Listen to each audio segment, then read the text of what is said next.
Thank you. I do apologise, little Jack. Did I just break your routine there and we missed one? Yes. I'm sorry. I am sorry. Just so you're prepared then, after this little shorter talk, we will just sing "And Can It Be" and "Be Thou My Vision" and go from there. Okay, so I apologise for that. Okay, here is the second thought. Oh, it's already there. Yes, even you, especially you. Why not you? I want to read from the scriptures here from Exodus chapter 3. Now Moses was tending the flock of Jethro, his father-in-law, the priest of Midian, and he led the flock to the far side of the wilderness and came to Horeb, the mountain of God. There the angel of the Lord appeared to him in flames of fire from within a bush. Moses saw that though the bush was on fire, it did not burn up. So Moses thought, I will go over and see this strange sight. Why does the bush not burn up? Now again, it's a well-known passage of scripture, but I want you to picture the scene. Here is Moses walking along in the hills out there in the wilderness, tending the sheep as he does most days, if not every day. And there is a bush burning up. Nothing new there. It's not a strange phenomenon in the world. Hot places all around the world, it happens. A few years back, here is something strange. A few years back, the Baptist minister, the pastor of the Baptist church in our last town, said that he was up in the hills, the mountains behind the little town we were in. He was sitting there with his little dog one day, and a bush caught fire. Come on. Not in Scotland. It's not warm enough in Scotland. Not up a hill. Ken and Sally, you've been to Tillicoultry. It's not warm enough up those hills. But Peter was certain. We did send him to counselling, and as far as I know, he's doing okay now. But he was sure.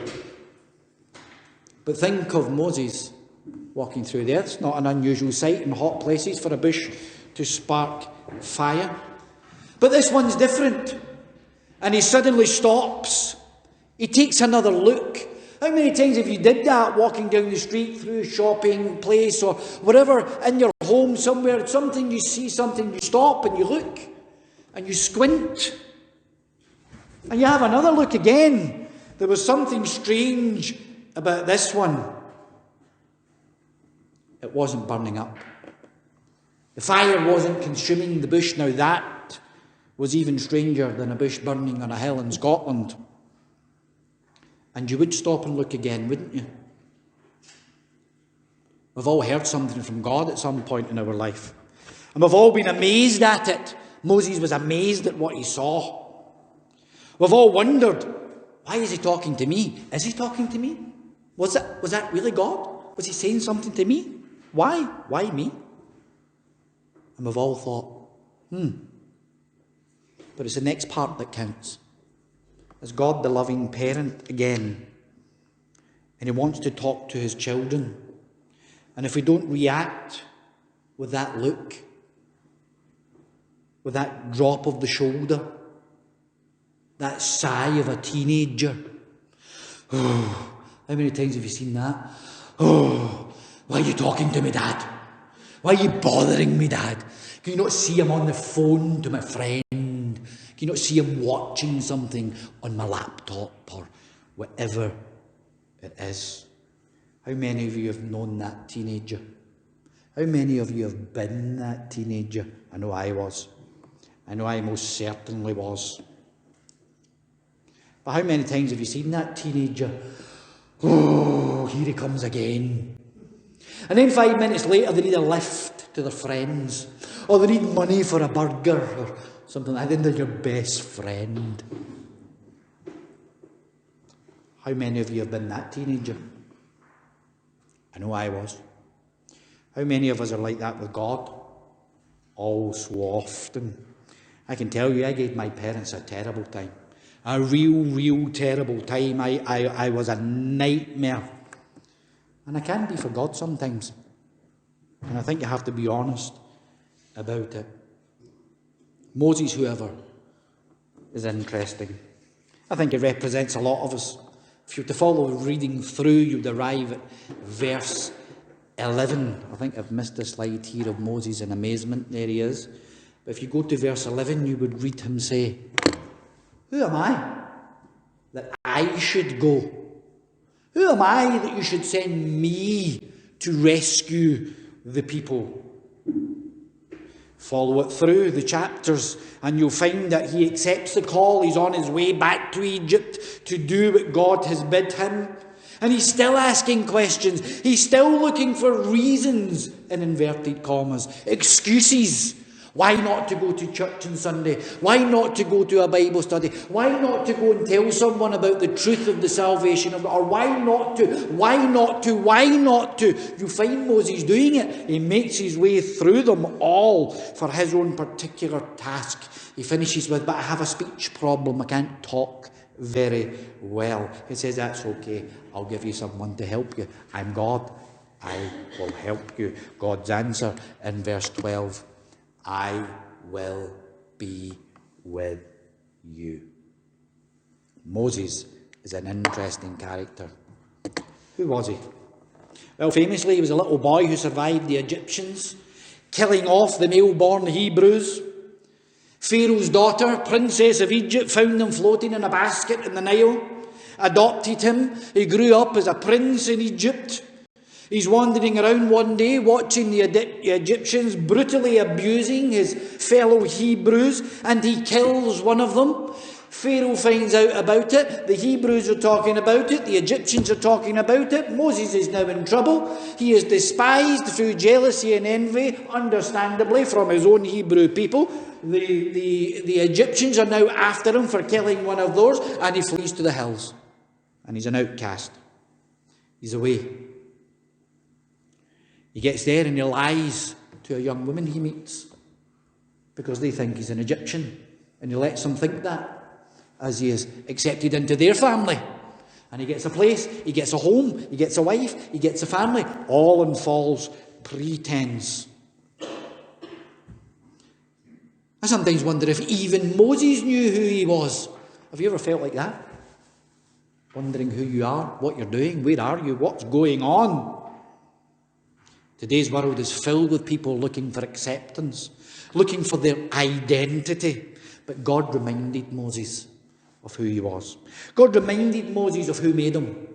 God reminded Moses of why he was made, how he was made. And he went on to accomplish, well, we know he went on to accomplish so much. He became God's friend. He literally saw God. He stood in God's glory. The Bible says there was no other, ever, like Moses, the outcast with the speech problem, the wanted murderer, hated, had no place in any society and lived under a false identity.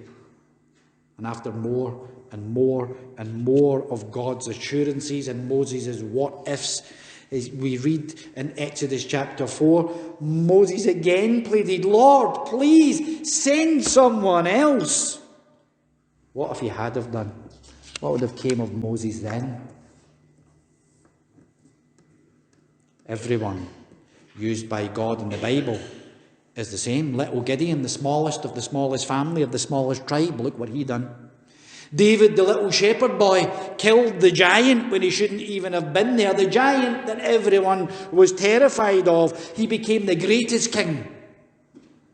What if he had have said? Peter, a simple fisherman, how many times did he get it wrong? Paul, the worst of all sinners, in his own words, killing Christians, became the man who has had the greatest influence upon the Christian church and all of its history, bar Jesus himself. Me stood here.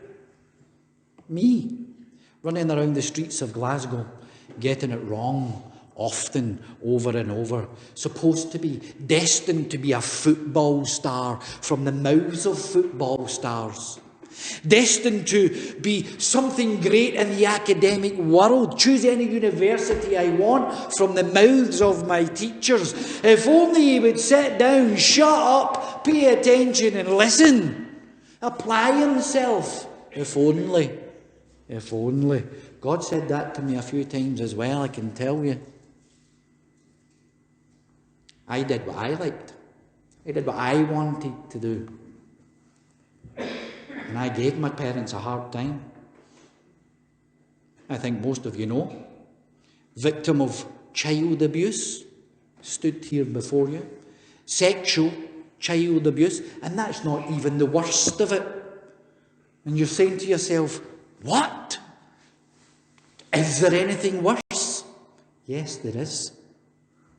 I've been dragged about by the hair of my head. Now, I know this is a picture for you that's hard to believe. I actually had hair at some point, but I've been dragged around by the hair of my head, getting constantly kicked into my ribs by the one person in the world who's supposed to be loving, cherishing and nurturing me as a little child. That's worse.